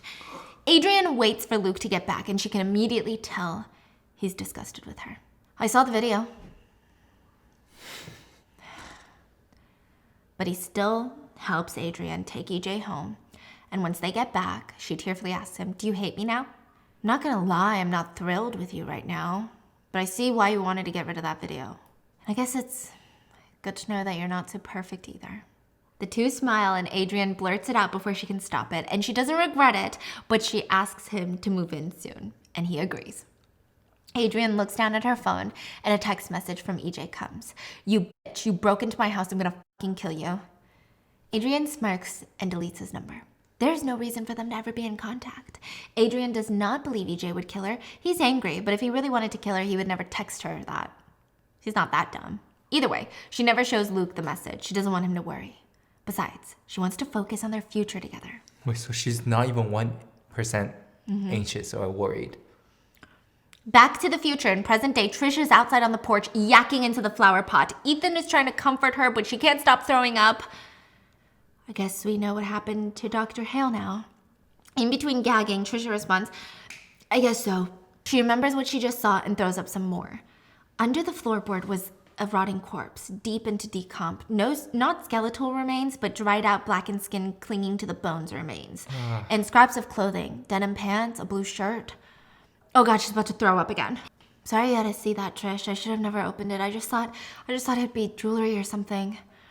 God, how are you okay? Have you ever seen a dead body before? At funerals, they have like open caskets and stuff. Look, why don't I try to find the main road on foot and try to flag down a car? And leave me alone with that dead body in there?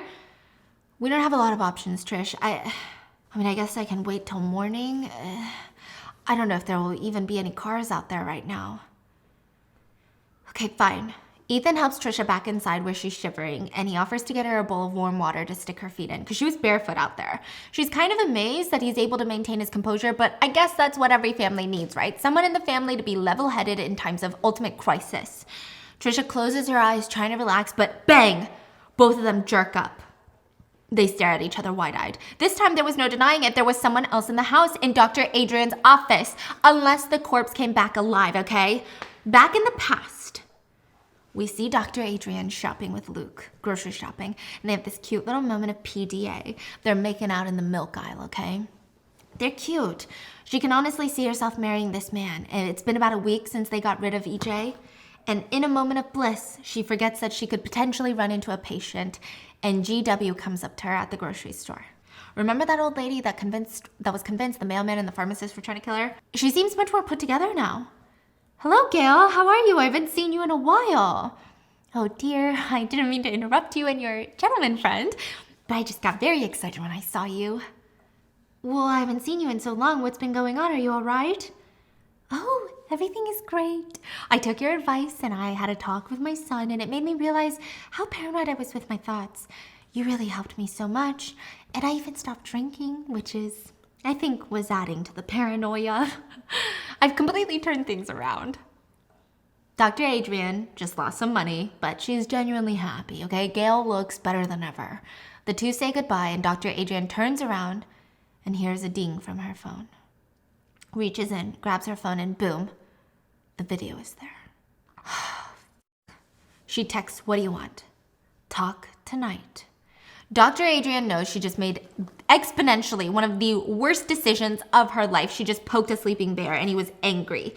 Adrienne this time made sure to keep Luke out of it. Even asked him to go home so she could rest for some big days she had with patients. She wanted to make sure she had no chance of losing this man. Adrienne waits for EJ to show up, and just the sight of him makes her want to throw up, okay? But there he is grinning at her. You don't look so good, doctor. Feeling sick? What do you want from me? You're acting like you don't like me very much. I gotta say, it kind of hurts. Let's get this over with. I'll write you a check right now. A big check. How much do you want? Oh, you didn't hear? My parents were in a terrible car wreck last month. They didn't survive. And I'm their only heir, so, I don't think I really need money right now. This is exactly how he suspected his parents would die, remember? Adrienne's blood ran cold. For the first time, she realized she made the most colossal mistake of her entire career. He is not just a narcissist, he is a full-blown psychopath. Just tell me what you want. I can give you another prescription if you want. But I want you, Adrienne. You want more sessions? Call it whatever you want. But I want to do whatever I want to you. Anything and everything. She's about to gag. Out of the question. Don't rule it out so quick. You might enjoy it. I bet you're getting tired of that nerdy little boyfriend of yours. OMG. Get out of my house. If you want to leak the video, go ahead. I won't play these games with you. Now, what if I told you it's not about you anymore? Then he shows her a video of Luke going through his house, rummaging around, prying his laptop out of the locked drawer using a screwdriver, and deleting the video. This will ruin his career too. Just think about it. From the moment I saw you, I knew you and I were gonna happen. You with your red hair pinned back, acting like you knew more than anyone else. Kinda liked it. So why don't you think about it for a few days? Think about whether avoiding a few nights of pleasure with me is worth destroying your entire life. Oh, and your boyfriend's life. And with that, EJ leaves and Adrienne is about to be destroyed. Back in present time, Trisha is scared. Ethan grabs the biggest knife that he can find in the kitchen and they both make a run for the office. They slam open the door and there's a man standing in the middle. What? He's got his hands in the air, his whole body is shaking. He looks like he's in desperate need of a haircut and a shower. He looks stick thin and frail. Who are you? I just need a place to stay for the night, please. I didn't know that anyone was living here. It's really cold out. I'm sorry. Trisha feels sympathy, like it must be hard to be without a home in a weather like this. But there's something odd about his story. Ethan catches on too. What are you doing in the office then? They looked down and the bang they heard was the compartment slamming shut. Then it hit Adrienne. The voice. She recognized the voice. You're Luke. You're Adrienne Hale's boyfriend. Let's take it back to the last few weeks of Adrienne's life. Luke notices Adrienne hasn't been herself recently, again. He confronts her about it and she tells him everything. The video is back, but there's also a video of him. She doesn't tell Luke exactly what EJ wants from her, but she lets him know that he's never gonna leave her alone. He's gonna want more and more and more, and he'll ask for more. Yeah, then Adrienne, we just have to let the videos out. He's controlling you right now. Sure, the video could destroy you, it could destroy me, but you don't think he's destroying you right now? You're right. He's gonna keep destroying me for as long as he's alive. What are you saying? I think you know, Luke. Are you... No, you need to let him publish the video and just accept the consequences. In the end, Luke seems disgusted and annoyed that first of all, she got him to do something that he wasn't comfortable with, and now there's a video out there that could potentially ruin his life. But on top of that, now Adrienne is suggesting that they kill AJ. I mean, has she lost her mind? Either way, Luke leaves, and the way he leaves, the way he looks at Adrienne, it's hard to imagine that he will ever come back. And Adrienne is so upset. EJ just ruined her life, ruined his life and their relationship, so now she was gonna have to take care of EJ herself. Meanwhile, in real time, Trisha and Ethan confront the man in the office and ask Luke, the boyfriend, what are you doing here? Look, I didn't kill her. I loved her. I would never. Then what are you doing here? I didn't have a place to go, so I've been staying here. Why didn't you have a place to go? Are you kidding me? My entire life is ruined. Everything went to shit. Everyone thinks I'm a killer. I wasn't even arrested, but now I can't keep a job. My family thinks I did it. I can't even rent a place. So yeah, that's my sob story. You want anything else? Trisha and Ethan decide to tie him up and let the police deal with it whenever they get out of here. Trisha doesn't like it, but there's no other option. It doesn't look like they're gonna get out tonight. She doesn't feel comfortable sleeping knowing that Luke is lurking around. So she grabs the duct tape and starts taping him up. While she does it, he tells her, I loved her. I truly loved her. I would never do anything to her. Trisha believes him. They tie him up and they leave him in the office, and when they get outside, Ethan tells her that he's gonna go out and look for help tonight. There's no way he feels comfortable sleeping while he's tied up in the office. Trisha doesn't want to be left alone with Lucas tied up, but she agrees. She needs to get out of here. So Ethan is about to walk out, but he notices something, and Trish notices it too. She must have been in such a rush. The bookshelf on the staircase is protruding out a tiny bit. The tape room. Ethan walks to it, slowly opens it up. What the hell? She recorded all her patient sessions? Trisha wants to lie, but she knows that he'll see right through her. Her cheeks are on fire. I found it yesterday. And why didn't you tell me? You seem busy, and I didn't think you would even care. That's bullshit, and you know it. Have you been listening to the tapes? No. Don't lie to me. Maybe a few. Don't listen anymore. Promise me, you can't. I promise. I'm gonna head out, but you're violating so many HIPAA regulations right now. You could be in big trouble. Do you not get it? These are patients. Okay, I'll stop. Trisha agrees, but she knows that can't be the only reason he doesn't want her to listen to the tapes. Ethan walks out, and Trisha realizes she's got to get all the tapes back that were stuffed in the office drawer and put them back before either Ethan and or the police arrive, because Ethan's trying to get the police, right? But that means she's got to go into the office that Luke is tied up in. She walks in, and she's got to pass by him. She's trying not to make eye contact. You're Trisha, right? I heard him say your name. My fingers hurt. Could you do me a favor and make the tape a little looser?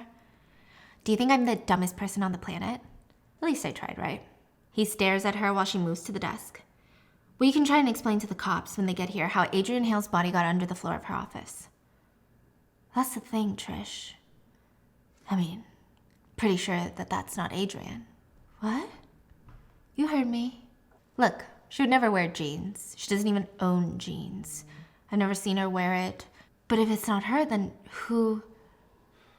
Do you think you know who it is? Yeah, I think I do. Please, Trisha, trust me. I didn't kill her, and I would never do something like that. Well, that's for the police to decide, not me. Trisha squeezes past by him and leaves. She sneaks back into the tape room and puts each one in its rightful place. Well, each one except for one that she's gonna take. The tape was gonna go home with her. Transcript 185 with PL. PL comes in to tell Dr. Adrienne that she'll be moving into the city soon and she won't be needing her sessions anymore. That's wonderful. Congratulations. Thank you. I couldn't have done it without you. I could barely leave my house when I first started seeing you, but now I feel confident. My life is starting over, and yeah, it's very good. And maybe one day they'll catch the bastard who killed my fiance and my best friends. But I don't think so. Yeah, I mean, I've seen the documentaries. I guess that is too much to hope for. That's not why they would never catch him. Excuse me? Yeah, the reason that they won't catch him is because he doesn't exist. It's hard to arrest a fictional character, isn't it? Excuse me? You heard me? I'm not sure I follow. You made the whole thing up. There never was a man at the cabin. You murdered your fiance and your friends and came up with this whole fictional story. Dr. Hale, I was stabbed. Barely. You did it to yourself to really sell the story. You had no choice. It was the only way that they would believe you. I can spot a liar from a mile away. Never lie to me. Why on earth would I do something like that? I suspect your fiance was cheating on you with one of your best friends, and the other best friend was just a casualty to the whole thing. I've been coming to you for the past 3 years. You put me in your book. Detective Gardner also suspected you, but he couldn't prove it. But I can. All those little inconsistencies, I've recorded them for the past 3 years during our sessions. What do you want from me? I have a little problem, and I need your help. What kind of problem? There's somebody that's been causing me some trouble, and I'd like you to take care of it. What do you want me to do about it? Oh, I think you know. Patricia. Wait. Oh, wait. She say what? I think you know. Patricia. I'm like, Patricia? I know. When I read it, I was like, I know that's a beat drop, okay? Because I've been in this rhythm of true crime or thrillers, but I'm like, all I can see is Patricia. Okay? So I'm like, fucking knew she killed someone. Okay, hold up. Let's bring it back to Patricia, aka Trisha, in the present day. Patricia. Trisha is Patricia. Our main girl is a patient of Dr. Adrienne's. This whole time we were suspecting Ethan, but turns out Trisha is a shady bitch. This is the transcript. Patricia cannot let the whole world see. She never meant to be a murderer, But when your fiance is caught having an affair with your best friend within 2 months of your marriage, you feel like you have no choice. When you find messages between the two of them expressing love and affection and talking shit about you feel like you have no choice. So she invited them to the cabin in the woods when it was raining. And unfortunately, Megan would be collateral because it'd be weird to just invite her fiance and a random best friend. And besides, Patricia never really liked Megan to begin with. She drugged them and then killed them all. Megan was fast because she was innocent. Alexis, she suffered. And Cody, her fiance, suffered even more. She taunted him. That's what happens when you cheat. Then she finally stabbed herself. She had Googled enough to know where it wouldn't kill her. But she wasn't a killer. At least not to the public. To the public, she was a hero. That is until Dr. Hale discovered her secret. Patricia knew that she had to do whatever she asked of her, and it was quite the weird request. She was gonna go to a casino, run into a guy that she has a picture of, flirt with him, drug his drink, throw him in the car, drive him to Dr. Hale's house, and that was it. She did it, not because she wanted to hurt or kill him, but because she had to. The two women, Trisha and Dr. Adrienne, haul EJ's drugged body and tied up body into the house, and from there, Adrienne dismisses Trisha. When EJ finally comes to, it's just him and Dr. Adrienne. She opens up the latch to the floor. She walks over. His eyes are bulging. I really liked my boyfriend. I loved him. Because of you, I lost him. You're a selfish asshole who decided to screw up my life, but I guess you'll be getting exactly what you want. We'll be spending a lot of time together. And she rolls him into the cabinet, blocks it up, and lets him starve to death. Underground? Now, of course, the smell is gonna come out. She tapes it shut. She tries to buy chemical, cleaners. But for a couple of months, she cancels all her patient sessions, which made sense because she was also doing press tours of her newest book. It all made sense, But Patricia was losing her mind. She had been searching this guy up ever since the day that she dropped him off all drugged up at Dr. Hale's house. The problem is, Trisha is not the most moral person. She doesn't care if he's dead. But guess what? She's the one on the CCTV cameras drugging his drink, not Dr. Hale. And she knows if she gets caught, Dr. Hale will say, wow, she was a patient who went through a lot. She also lied. And all those fucking tape recordings. God. And if there was one thing Patricia learned, her mom had always told her, two can keep a secret if one of them is dead. That's why everyone in the cabin had to die that night. Meanwhile, Adrienne moves on with her life. She releases her second book, and guess what? She goes to see Luke, and Luke admits that he missed her. She tells Luke that she took care of the problem. She paid him off. I don't know if Luke believes her, but he's ready to start this new journey. They decide that they're going to meet up for dinner that night, and they're going to get married. She knew it. She could feel it in her bones. This man was her endgame. When she gets home to get ready for their dinner date, she sees Patricia's car parked outside. When she walks up to her, Patricia tells her nervously, I can't go down for this. I Googled him. His name is, Edward Jamison. EJ, right? He's gone. You killed him, didn't you? Adrienne realized she was wrong for ever trusting Patricia. Patricia was dangerous. Can I tell you something? They weren't the first in the cabin. There was a girl, Whitney, that used to bully me when we were 16. I strangled her on the beach. But now, I really didn't want to. And she bonks Adrienne on the head and throws her in the car and buries her out in a deserted little field. Patricia says, compared to the others, Adrienne, she seems like a cold, hard bitch, but she didn't put up a fight. So anyway, Patricia's like a full-blown serial killer, and now Patricia needs to get rid of EJ's body and these tapes, and that's why she's at this house. She's the one that set it up. She's the one that casually showed the house to Ethan, got him interested. Judy was never coming. Okay, Judy was never coming. She had Adrienne's key, because Adrienne's key was in her pocket. She put it under the little flower pot. So that when they get here, they'll be stranded in the snow. It's perfect. This is all a fake setup. Yes. This house was not for sale. It is for sale, but yeah. I mean, she couldn't risk it going to someone else and they find EJ's body once they move that goddamn couch. And then it will come back to her because they'll look at the last places EJ was seen alive, and she was the one that was seen with him everywhere. At the casino. But now Luke knew that body wasn't Dr. Hale. It's gonna be a problem. Ethan gets back to the house and lets her know that there was nobody else out. No cars on the main road, but he was able to call the plowing company, and they said that they were sending someone out to plow the house tomorrow, which means they still have to spend the night.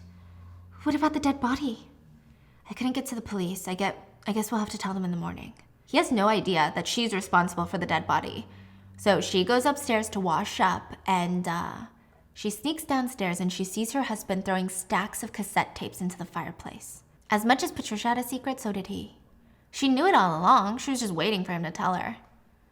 Because in a marriage, it's all about trust, right? Ethan? Trish, all the tapes read G.W. Gail Wiley. Ethan's mom, the paranoid widow that was paranoid her son would kill her. Uh-huh. Ethan killed her for insurance money. She was right about her son. Patricia knew it. Sometimes her hot son would even drop her off for therapy sessions, and Patricia would see a glimpse of him. Because sometimes she would leave when it was Gail's turn to come, you know? And in fact, she liked a man that went after what he wanted. It was hot, kind of reminded her of herself. What is going on? So, that whole little meeting in the coffee shop? Yeah. That was all planned. Okay. You listened to my mother's tapes, didn't you? Some of them. I don't know what she said on those tapes, but don't lie to me. Fine. I killed her. The two sit down, and for the first time, they open up about everything. And Patricia wonders if maybe she's gonna have to kill Ethan because he looks a little bit hesitant at the end. She tells him everything about how she killed her fiance, everything. Oh, she did? Yeah, and in the end, Ethan looks at her and she says, "What do you think?" "I think Luke is gonna be a problem. He knows too much." I was just thinking the same thing. The two of them walk into the office with a knife and chop, chop, Luke, you're dead. They kill him, and we get a flash forward to them living in this house with a daughter and another one on the way. With this house? Yes. They paid asking price. They couldn't risk anyone else getting the bodies, okay? Now, Trisha's pregnant again. They watch their daughter play in the yard, out in the little garden. The kid has no idea that there's two dead bodies in the garden, EJ and Luke. Trisha watches her husband running through the garden with their daughter. He's so good to her. He always knows how to make her laugh. And the two of them will be bonded together. Not just by this family, not just by their children, not just by their house, but by the secret that both of them will carry to the grave. Or at least Trisha will. After all, Patricia's mom always said, the only way two can keep a secret is if one of them is dead. And that is the end of the book Never Lie by Freda McFadden. Wait, so what's the deal? Like, she wants to kill him? Yeah, if he becomes a liability, she's ready to chop him up. Like, why did you even tell him then? That's what I'm saying. Like, you don't have to do all this. Yeah. What are your thoughts on this book? It's good. I like it. Okay, why do you sound like that? I like it. The vibe is there. Mm-hmm. It's a good thriller. I like it. This is my only problem with this thriller and the thriller. I guess I feel like the ending went a little bit too much. Okay, yeah. Like, they went full-on serial killer. She's like, I kill every single person out there. Yes, I don't like it when I realize it's a trend, but a lot of thrillers, I don't know what happens. You know, I've never written a book to completion. Maybe you become unhinged at the end, right? But I feel like thrillers start very normal, and then at the end it's like, I have been a little serial killer. Ha ha ha ha. I kill everybody. You know, and it's like, what is going on? Suddenly these multi-dimensional characters became so characteristic, like psychopathic evil. Yeah. Exactly. Do you want to be evil together in love, in marriage? Like, that was the kind of vibe. So what are your thoughts? Leave it in the comments. And I hope you guys enjoyed this week's BAM, and I will see you guys I'll see you guys tomorrow, but I'll see you guys next week for another BAM. Bye.